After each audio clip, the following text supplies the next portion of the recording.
Hey guys, welcome back to my channel of JRF Nisha insights. तो guys, कैसे आप सभी? आई होप आप सभी अच्छे होंगे और अच्छे से स्टडी भी कर रहे होंगे। तो गाइस, आज मैं आपको पढ़ाने वाली हूँ जीएसटी में जो चेंजेस हुए हैं 2025 में वो। तो पहले आपको मैं हिंदी में पढ़ाऊँगी, उसके बाद मैं इंग्लिश में पढ़ाऊँगी। हिंदी की स्लाइड ऑलरेडी मैंने शेयर कर दी है, इंग्लिश की भी मैं शेयर कर दूँगी।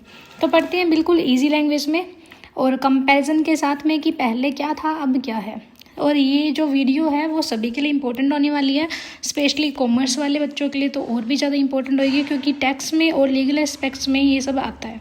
ठीक है, तो जीएसटी में क्या बड़ा बदलाव हुआ है? साधारण आसान और आम आदमी के लिए राहत भरे टैक्स स्लैब कर दिए। अब पढ़ते हैं हम जीएसटी स्लैब रेट में क्या चेंज आया। तो सबसे पहले आपको पता है कि पहले जीएसटी के 4 स्लैब रेट होते थे, 5%, 12%, 18% और 28%। लेकिन अब क्या करा है, अब उन 4 स्लैब रेट को घटा के सिर्फ 2 ही स्लैब रेट कर दिए, 5% और 18%। अब ये ओनली 2 एप्लीकेबल होंगे। तो इससे क्या हुआ, आम ज़रूरत की चीज़ें सस्ती होगी, छोटे छोटे उद्योग है यानी कि स्मॉल इंडस्ट्री, उसको बेनिफिट मिला है, टैक्स स्ट्रक्चर है वो इजी हुआ है। अब जीएसटी फ्री सामान कौन कौन से है, किस पे जीएसटी बिल्कुल ज़ीरो लगेगी, नील लगेगी? दूध, रोटी, परांठा, छेना जिससे पनीर बनाते हैं, है ना। इंडिविजुअल हेल्थ और लाइफ इंश्योरेंस हो गए। 33 ज़रूरी दवाइयाँ जो कि जैसे कैंसर की, गंभीर बीमारियाँ हैं ना, सीवियर डिसीज़ है, उन सब की जो दवाइयाँ हैं वो क्या कर दी, जीएसटी फ्री कर दी। जो टीचिंग के लिए सामग्री होती है, शिक्षा सामग्री है, जैसे मैप हो गया, चार्ट हो गया, पेंसिल, क्रेयॉन जैसे कि कलर्स, एक्सरसाइज बुक, ये सारी क्या कर दी, जीएसटी फ्री कर दी। इन पे बिल्कुल भी टैक्स नहीं लगेगा। अब क्या चीज़ सस्ती हो गई है इस बार चेंजेस से? साबुन, शैम्पू, टूथपेस्ट, इन पे पहले 18% जीएसटी लगता था, अब कितना कर दिया, 5% कर दिया। घी, मक्खन, नूडल्स, नमकीन, इन पे पहले 12% लगता था जीएसटी, अब इनको कम करके कितना कर दिया, 5% कर दिया। ऐसे ही बच्चों की बोतलें, बर्तन, डायपर, इन पे भी 12% लगता था पहले, और अब जीएसटी कितना कर दिया, 5% कर दिया।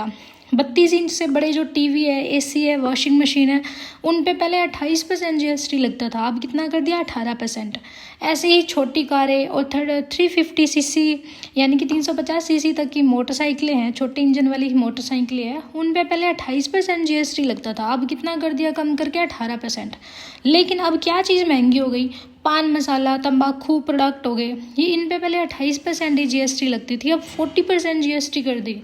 एडिशनल शुगर प्रोडक्ट्स हो गए, है ना, जैसे कि स्वीट्स वगैरह होगी, उन पे पहले 28% लगता था जीएसटी, और अब बढ़ा के कितना कर दिया, 40%।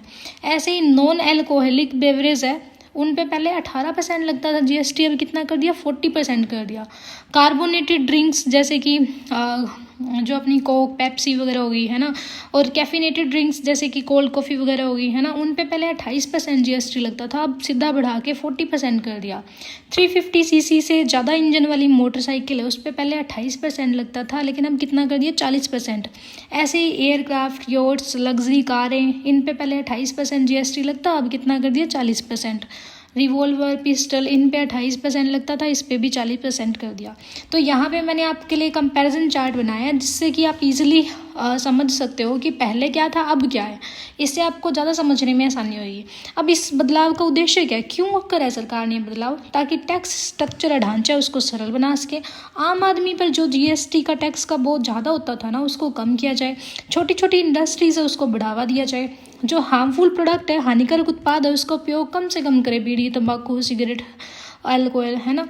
और इन्वर्टेड ड्यूटी स्ट्रक्चर को सही करना, इन्वर्टेड मतलब उल्टा, है ना, विपरीत ड्यूटी स्ट्रक्चर्स थे, है ना, टैक्स के स्ट्रक्चर थे, उसको सही करना। अब इससे आम आदमी को क्या फ़ायदा होएगा? अब आम आदमी को फ़ायदा ये होएगा कि उसके रोज़मर्रा का सामान है, डेली लाइफ का सामान है, सस्ता हो जाएगा। खाना और गाड़ियाँ सस्ती कीमतों पे किफ़ायती कीमतों पर मिलेगी। हेल्थ लाइफ इंश्योरेंस है वो टैक्स फ्री हो जाएगा। दवाइयाँ टैक्स फ्री हो जाएगी। घर बनाना, मरम्मत का खर्च है, उसमें पहले 28% जीएसटी लगता था सीमेंट पे, है ना, अब कितना कर दिया, 18% कर दिया।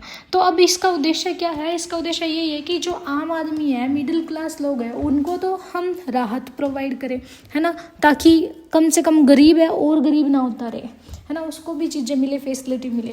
लेकिन जो अमीर लोग हैं उस पर थोड़ी स्ट्रिक्टनेस आ गई, है ना, ताकि वो लग्जरी आइटम्स पे कम स्पेंड करे, हार्मफुल प्रोडक्ट्स है उनका यूज़ कम करे, इसके लिए। ठीक है, तो ये था आज का अपना सेशन। आज के लिए बस इतना ही। आई होप आपको ये वीडियो अच्छी लगी तो लाइक, शेयर एंड सब्सक्राइब करना। तब तक के लिए बाय बाय।